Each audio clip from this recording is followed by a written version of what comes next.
Jesu mnono riwangu muri rio rangu andina imwe ama ino pinda imwi muri rufaro rwangu mupasire dofara nemikwa mudangairo renyu chiseje Jesu mnono riwangu muri rio rangu andina imwe ama ino pinda imwi chiseje Jesu mnono riwangu muri rio rangu andina imwe ama ino pinda imwi. Marko 5 verse 1 kusvika pavhesi ya14. Kana zvanakidza mukuverenga tinogona ngopedza ndima yacho yese inogumira pavhesi ya20. Saka ngatifambei pamwe chete. Inotizvo vakasvika mhiri kwegungwa kunyika yevagerasa. Zvino akati abuda muigwa, pakarepo akasangana nomunhu aiva nomweya wakaipa achibva kumarinda. Uyo aigara mumarinda kwakanga kusino munhu akanga achigona kumusunga kunyange neketani, nokuti kazhinji aisungwa nezvisungo zvamakumbo neketani, asi aidambura ketani. Nokudhashura zvisungo kwakanga kusino munhu aigona kumudzikamisa. Nguva dzose usiku namasikati aigara mumarinda nomumakomo achiridza mhere achizvicheka-cheka namabwe. Zvino akati achiona Jesu ari kure, akamhanya ndokumupfugamira, akadanidzira ndezwi guru akati, ndine mhaka neiko nemi Jesu, mwanakomana waMwari wokumusoro-soro? Ndinokupikirai naMwari kuti murege kunditambudza. Nokuti akati kwaari, buda pamunhu, iwe mweya wakaipa. Akamubvunza akati, zita rako ndianiko? Akati kwaari, ndinonzi Region, nokuti tiri vazhinji. Akamukumbira zvikuru kuti arege kuidzinga panyika iyo. Zvino kwakanga kune pagomo boka guru renguruve dzakanga dzichifura. Akakumbira zvikuru kwaari achiti, titumirei kunguruve kuti tindopinda madziri. Akaitendera, mweya ikapinda, yakaipa ikabuda ikapinda munguruve. Boka rikamhanyira kumawere kugungwa, dzinenge dzaiva zviuru zviviri dzikafira mugungwa. Mwari awedzere chikomborero pakuverenga kushoko rake. Ngatimbonamatai. Ishe, tinokudaidzai panguva ino apa taakuverenga soko renyu. Tinokumbira kududzira kunobva pachigaro chenyu chitsvene. Ngandidzikisirwe Baba, imusimudzirwai kuti munhu wese achanzwa nekuteerera nekutarira aone murimi zvirokwazvo agotaura pachena. Jesu ataura, muzita raJesu tanamata, amen. Musoro shoko unoti ibva kumarinda. Ibva kumarinda. Bhuku raMarko ibhuku rakanyogwa naiye Mark, rikatumidzwa zita rake. Marko akanga asiri umwe vadzidzi vatingati 12 apostles, but akanga ari mudzidzi aitevera Kristu zvakanyanya. Ane seni munonzi John Mark. Mukatarisa Marko pakunyorwa kwake kwakati siyanei nana Matthew, even na John na Luke. Marko anonyora, regai nditi, the Jesus in Mark is the action Jesus. Ndi Jesu ari kumhanya, ndi Jesu ari pabasa. Mako haana dzimwe nyaya dzese. Mukatarisa kuna Mateo anotsanangura nyaya dzake achidzitangira kure. Jesu akataona vanhu vazhinji, akakwira mugomo, akagara pasi, akashamisa muromo wake, akawadzidzisa achiti Mako haana nguva iyoyo. Mako anomhanya pazviitiko zvakaitiwa naJesu. Saka bhuku raMako ibhuku reemergency. It's an emergency book.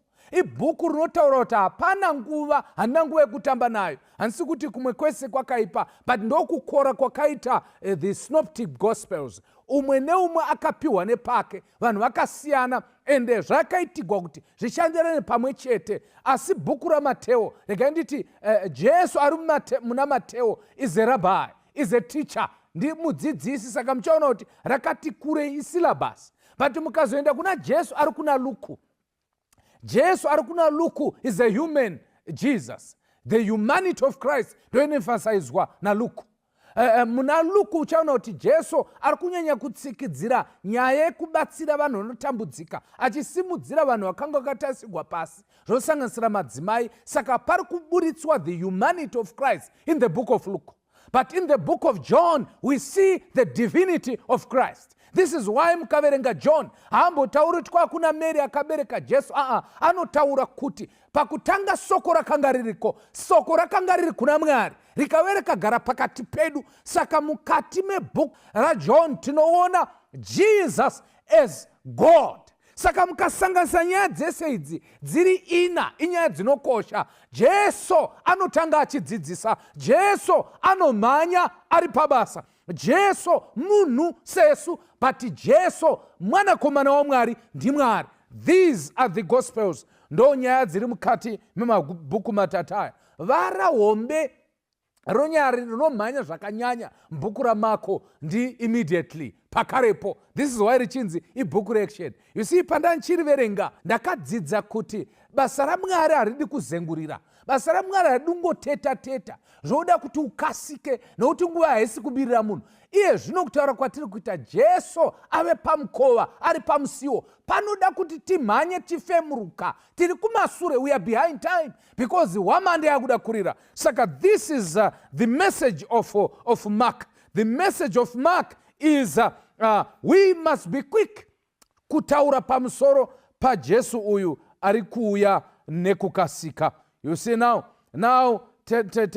tawerenga pane kanyaya pana.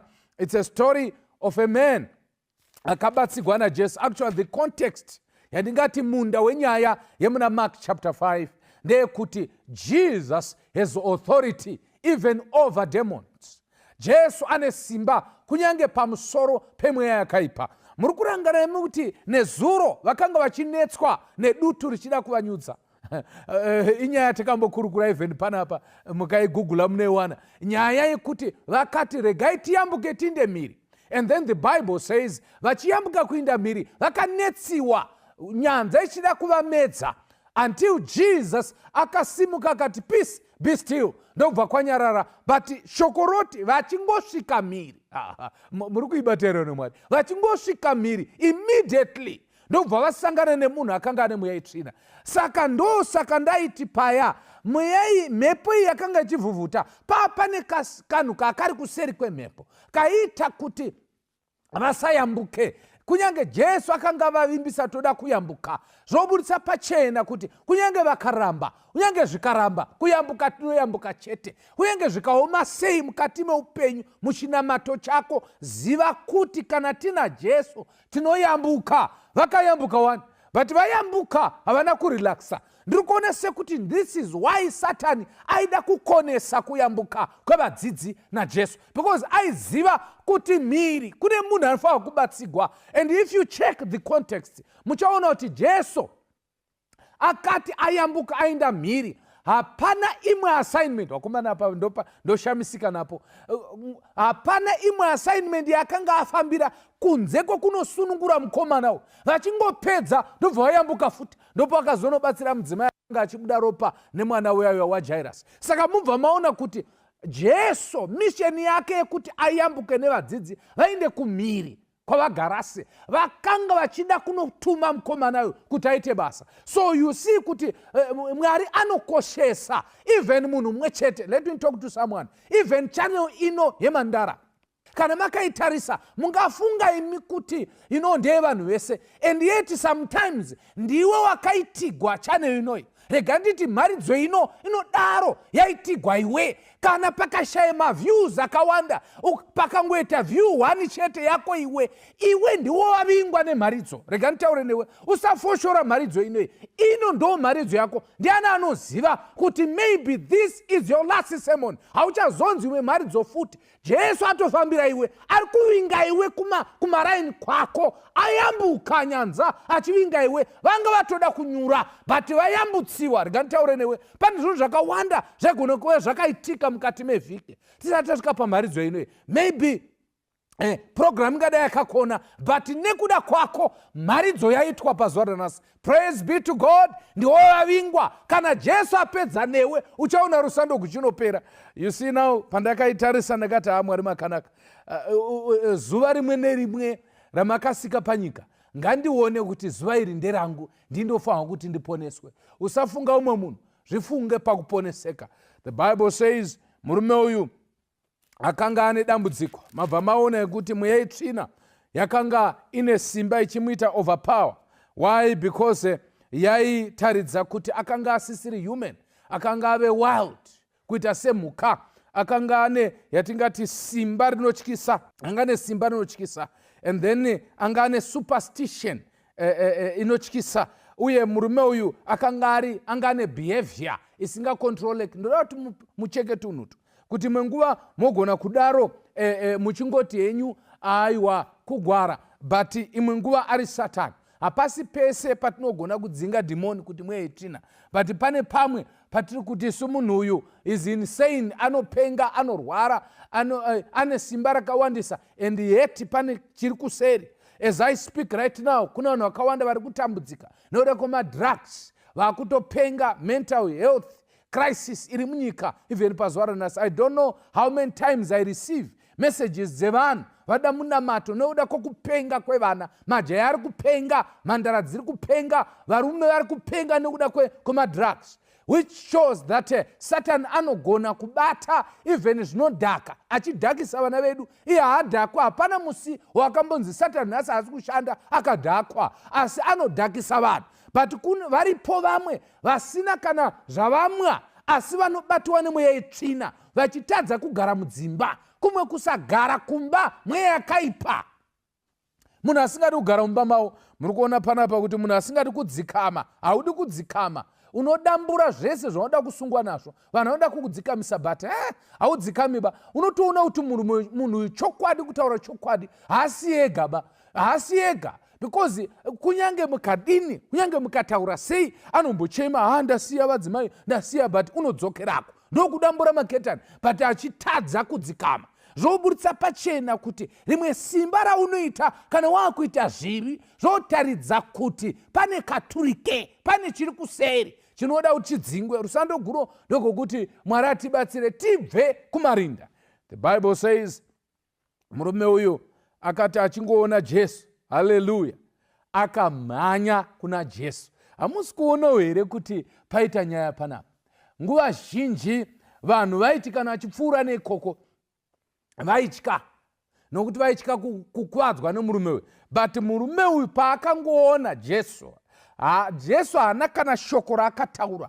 Jesu anga asingafambi ega. Haana kuona Peter, haana kuona Bartholomew kana Mateo, haana kuona Judas, haana umwe mudzidzi waakaona. He saw Jesus. In other words, mukati meupenyu tisatange kuona Jesu nevanhu vakabatiwa nemweya itsvina. Zvinokosha kuti uone Jesu, usaone vanhu, usaone channel yeMandara, usaone Makiwa. You must see Jesus. Nguva zhinji tinoona vanhu vari kuperekedza, tisingaoni Jesu ari kutungamirira. This man, he saw Jesus. Kuona Jesu hachisi chinhu chekutamba nacho. Vazhinji vanoda kuzviona, vazhinji vanoda kuonekwa, but kazhinji patinoona vanhu hatigoni kuona Jesu.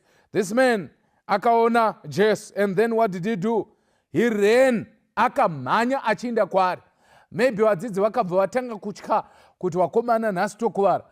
Munhu uyu pane kuti atize anomhanya achiinda kuna Jesu. Shoko raMwari rinoti akawira pasi petsoka dzake. Mukaverenga muchirungu inonzi akawira pasi worshiping God. Zvakandishamisa pandakaitarisa muchirungu kuti what kind of worship is this?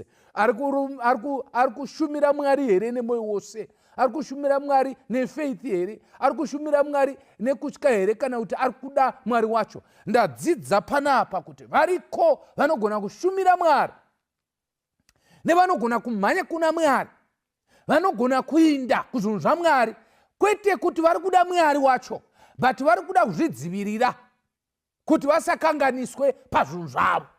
Tereza pakakora. Pane vanhu vari kunovanda muna Mwari, vachinovanda kuchechi. Why? Havasi kuda kufungirwa kuti pane zvakaipa zvavari kuita. Vari kuprotekta madhiri avo kuti vagozonzi vanhu vaMwari. Vazhinji vanomhanya mukati mezvinhu zvaMwari, kwete kuti vanoda Mwari, but havasi kuda kuti vanhu vafungire kuti vanhu vakaipa. Vanoda kuti vanzi ndevamwariwo, vafambidzane nevanhu vaMwari. Regai ndikutaurire, kuinda kuchechi hazvive kuti uri munhu waMwari. Kumhanya kumapurogiramu echechi hazvo zvinokuita munhu waMwari. Unoyu ane mweya itsvina but akamhanya. Zvoreva kuti kumakemeeting anoenda, zvoreva kuti kumakwaya anonoimba, zvoreva kuti even pamabhodhi anenge aripo, most probably anotocheyawo bhodhi kuinda ikokoko, but haako kuna Jesu wacho. Ari kunoshumira Mwari nekutya, kwete nefaith. So many people vanonamata Mwari because vanoda kudzivirigwa kune zvinhu zvakaipa. This is why uchiona kuti munhu anoti Mwari mukasandipa zvandiri kunamatira izvi ndakutomira kunamata. Why? Because vakauya vane list, vaexpecta kuti kana ndikadai Mwari uchandiitira zvakati. Hatiuye kuna Mwari nemotive yekuponeswa, kwete motive yekudzivirigwa pazvinhu. Kunamata kuna vamwe insecurity, kuda kuvigwa, kuda kusada kutambudzika. Vanhu vanonovanda nhamo mukati mechechi. This is why kana vapinda muchechi dzavanoda mharidzo, imharidzo dzinovagadzirisa upenyu hwavo, dzine chekuita nekukura kwavo panyama kwete pamweya, nekubudirira muupenyu. Kuda kuvanda, vanovanda nhamo, kuhla kufa nenhamo, saka vachiinda kuchechi, saka vachiinda unonamata. Handizivi kuti iwe ngenyu uchinamata Mwari, hausi kudaro here kuhla kuti ndinohla saka nchiita zvekunamata. So now the Bible records that this man, akamhanya akadaidzira akatizvo Jesu, you see now, ivhesani, akadaidzira akati kwaari, ndine mhaka neiko nemi Jesu mwanakomana waMwari wokumusoro-soro. Batai mashoko aya. Peter akambobvunziwa akanzi vanhu vari kuti kudiko, remember the story, and then vataura, Jesu anozoti ko imimi munoti kudiko? Peter anoti imimi, you are the Christ, the Son of the living God. Ndobva Kristu ati hausiwe, haisi nyama neropa akupa, but ndiri mweya waMwari. Listen to this one. Mweya wetsvina anodaidzira anoti ndinei nemiko Jesu, Jesus, mwanakomana waMwari wokumusoro-soro. You see now, kana mukatarisa nyaya munobva maona kudzama. Ndiri kureva kuti mashoko aya hamungabvumi kuti ari kutaurwa nemweya yetsvina. Ndimboti dzikei mbichana. Kana akataura unoti ndewechechi. Kana akadzidzisa pamusoro pefamily life unoti anogara zvakanaka nemhuri. Kana akataura pamusoro pekuti vasikane vakomana vatendeke unoti akatendeka. Mashoko ake, the theology is correct, but the heart is wrong. Moyo wake wakarashika, but kuziva vakomana rikaitaura nemi hapana. Ukataura naye so unowa mashoko anotaura so, even achifamba muchechi anoteta kutsika, because ungafunga kuti ari kuzeza kutsika zvinhu zvaMwari, and yet seri kwacho kune katurike. Regai ndikutaurire, this is why Jesus says imi munondinamata nemuromo but mwoyo yenyu yakarasika. Kuziva vanhu vaMwari kuti Jesu mwanakomana waMwari hazvitiponesi izvozvo, hazvitiendese kudenga. Kuziva shoko zvakadzama nemavhesi hazvisizvo izvozvo. zvotiponesa. This man akataura, kutaura kwakanaka. Kana pane kutaura kwakanaka, naye ungashora iwe ukanzi Jesu. Ndiani angashora ukanzi Jesu? Ungashora munhu anoti mwanakomana waMwari. Iye achireva kumwanakomana waMwari ototi Mwari wacho futi haasi Mwari muduku. Ari kutaura wokumusoro-soro kureva kuti Jehovah Almighty, unkulukulu. Ungafungidzira kuti munhu akaipa yeye. Do you know kuti pane vanhu vakawanda vanoita zvaMwari but vasiri vaMwari? Ukavaona vakapfeka madresi marefu unoti karekta dzavo dzakareba but dzakafupika. Uchaona kuti mukati meupenyu hwavo kana vachirarama vanorarama sevanhu vekuchechi man. Masikati vachiimba nevoisi repamusoro, kana vakugutsurira vanogutsurira, kana vachiita amen vanoita amen haleluya vachisimuka. But seri kune mweya itsvina. Pane chimweya chimwe chiriko chinoti kana zvamubata haasungike, kana zvamubata haapfavi, kana zvamubata haapfeki. Manzwa here, anogara kumarinda achizvicheka-cheka. Oh, how I love Jesus, because nhasi wasangana naye. Kana wasangana naye zvese zvichapera. Ibva kumarinda hama yangu, usaramba uchigara kumakuva. This is the time that we must wake up and come to Jesus. Tibve kumakuva. You see now, this man, why did he mention the name of Jesus? The belief that was there, yakanga iri superstition, yakanga ichibhilivhwa nevanhu ndeyekuti kana mweya uri mukati memunhu ukaziva zita reumwe munhu, mweya waziva zita unenge une simba pamusoro pemweya, pamusoro pemunhu yeye. Saka kutaura kuti Jesus mwanakomana waMwari wokumusoro-soro, zvakaita kuti vanhu vakanga vakatenderera vabvume kuti mweya uyu une simba pamusoro paJesu, because ndo zvavaibvuma, ndo zvavaitenda kuti ndo zviripo. This is why makaona Jesu paya paakaburuka nevadzidzi vatatu vachibva mugomo redungwiza, ndoreva gomo rebwinyiso, transfiguration. Vakaona baba vangu vane mwana akanga achigwara, for those who remember the story. And then the Bible says baba vanoti vadzidzi vakoniwa kudzinga mweya itsvina. Jesu anoti ugurudzi Teresa hagubvi but nekutsanya nekunamata kuzhinji. Ukacheka varere kuti rudzi ugu, Jesu aireva kuti because mwana uyu akanga ane mweya itsvina, but difference yake yanga iri yekuti mweya wacho iye pachake anga ari chimumumu, anga asingatauri. Saka mweya itsvina yakanga isingatauri yainetsa kudzinga, because superstition yakanga ichiti ukaziva zita remweya zvinoita kuti mweya wacho uve pasi pako. Saka Jesu akati rudzi ugu gusina zita rudzi kusingataure ugu gunokushupai until manamata, because dzidzi vanga vajaira kutaura mazita. Kana vataura mazita evanhu, kana vakataura mazita emunhu wacho, vanobva vadini? Kana kuti vakamubvunza otaura ndinani. This is why vakanga vachiti paakati Jesu mwanakomana waMwari wokumusoro-soro aida kuudza vanhu kuti ini ndine simba. Saka it was like a threatening statement yekutlikidzira kuti Jesu abvunde kuti ndasikamwa saka ndisina simba. And you see kuti akazvitaura after Jesus said buda mweya itsvina buda, kureva kuti aida kutaura kuti haundiburitsi nokuti ndinoziva zita rako.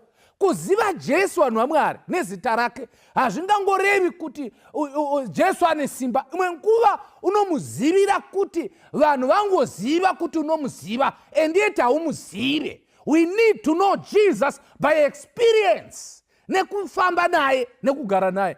So Jesus, this is why Jesu akazomubvunzawo akati kwaari iwe unonzani? You see now, Jesu zvekuti anga asingazivi munhu, but akamubvunza kuti unonzani.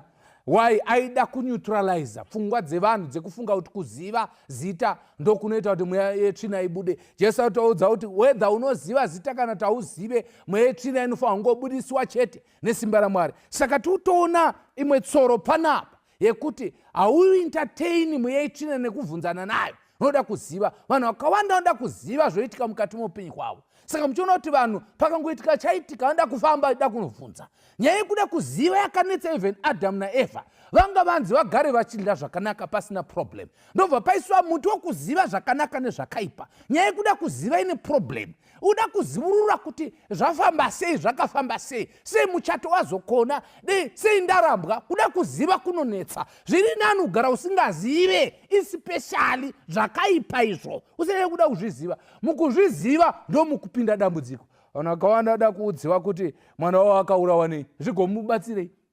Kana ukamuziva unogona, kana mushonga womudumbu auzive. Saka kuziva kwako kunokubatsirei. Zviri nani kuziva nezvaMwari pane kuziva pamusoro pezvadiabolos. Many people vanostada pamusoro pesatanism. Vachikutaura kuti kune marimu akati akagoti vachito ndo machanel aanofarira kuziva nezvasatani. Hazvikuiti munhu anogwisana naye. Zviri beta kuziva zvaJesu more than kudzidza fake. Fake money haidzidziwi, unodzidza original. Unodzidza chaiyo kuitira kuti fake ugoiziva. Ngatizivei Mwari, vanhu vaMwari. Tirege kuda kuziva zvenyika nekuda kuongorora zvakaipa zviri kuitwa. No, Jesus, kana waziva Jesu, Jesu uchakusunungura. Baba wokudenga tomutendai, toda kubva kumarinda. Toda kubva kumarinda baba. Mwanasikana ari kuti ndiri kumarinda. Ari kuti basa rangu riri kumarinda. Mukomana wangu ari kumarinda. Vana vangu vari kumarinda. Muchato wangu uri kumarinda. Chikristu changu baba chakuda kufa. Ndoda kuti ndibve kumarinda. Mundiponese. Ndigare pasi. Ndipfeke. Dzishande. Ndikuparidza kudzoka kwenyu kwechipiri. Muzita raJesu tanamara. Amen. God bless you. Jesu ndishamwari wedu, mtakuriwe zvitadzo. Isu tinokomborerwa, unonzwa minamato. Tashaya runyararo, tinorwadzwa mumwoyo, kuti tisabvumira zvose kuna Jesuyo, kuti isu tinoyedzwa zvimwe tatambudzwa, tisarasa rudaviro namata kuna Jesu. Ndiye shamwari wedi kokutakura dambudzo. Kutadza kwedu, vumira kuna Jesu, kuti tashaya masimba, taneta nemitoro, muponese mubatsiri, vumira kuna Jesu. Vashamwari vakushorana, mata kuna Jesu. Iye unokutambira, kumbira kuna Jesu. Kuti tashaya masimba, taneta mitoro, muponesi mubatsiri, vumira kuna Jesu. Vashamwari vakushorana, mata kuna Jesu. Uye unokutambira kumbira kona Jesu. Tenzi nditungamire mukati mezviyedzo mananda ndibata ndimidombo ndiwige ndimwi mutungamiri tenzi nditungamire semwana onyaradzwa munganyaradze nyanza mananda anomunzwa imwi kana machinyarara imwi tenzi wenyanza tenzi nditungamire apo ndasvika nyanza mananda ondishisa handichina zororo ndotsamira kune mwi ngandinzembi moti ndinokutungamira apo ndasvika nyanza mananda ondishisa handichina zororo ndotsamira kune mwi ngandinzembi moti ndinokutungamira